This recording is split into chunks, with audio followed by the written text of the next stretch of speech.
मला 10 किलोची कॅन उचलत नाही म्हणत होते आणि एवढा झोऱ्या उचलला की 50 किलोचा. नाही आता ही उचल ना. 50 किलो असेलच उचललं का, एकदा पण ना मी उचललं जेवढी होती म्हणते. तेवढी ताकद लावली आणि थोडं उचलू शकले. तर इकडं बाईच्या गप्पा आहे सर का. काय खायला रे शिवन्या बायव आय आय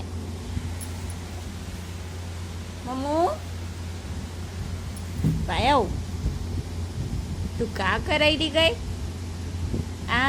आराम नुसता आराम करत नाव का माया काम काही नाही करायचे इतकं आराम कराव हा अरे बाबले आरामच करत नाही चा हा मम्मीला मदत कराव माझं पिलू कसं गोड बोलते ले हो हा शिवन्या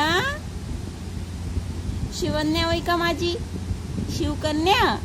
आता पनू झोपेतून उठली होती तर मँगो आणलेलेच आहे, तर चला म्हटलं याच्यावर ताव मारूयात. पण बाई आधी नाही म्हणत होती, नंतर तिला गोड लागलं, आधी मी कट करून दिलं. आणि मग एवढा जास्त गोड आंबा आहे ना की याचा जर रस बनवला ना तर त्याच्यामध्ये साखर टाकायची अजिबात गरज नाही, एवढं गोड आहे. तर यांनी आता आंबे उतरवायला गेले होते आणि त्याच्यामधलेच काही 2-3 पाळ आणले होते, तर ते एकदमच खायला छान लागतात.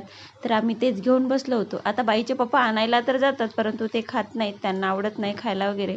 तर आम्हीच मग ते दोघी मायले की जेवढे खाऊन झाले तेवढे खात असते, बाकी त्यांच्या फ्रेंडला वगैरे देतात. आता झाले होते कामं आणि नंतर ही साडी जी ताईनं आणलेली होती तर याच्यावरचं ब्लाऊज शिवूयात म्हटलं, परंतु याचं काही अस्तर वगैरे माझ्याजवळ नव्हतं. तर मी यांना म्हटलं, तर यांना आज वेळच मिळाला नाही बाहेर जायला.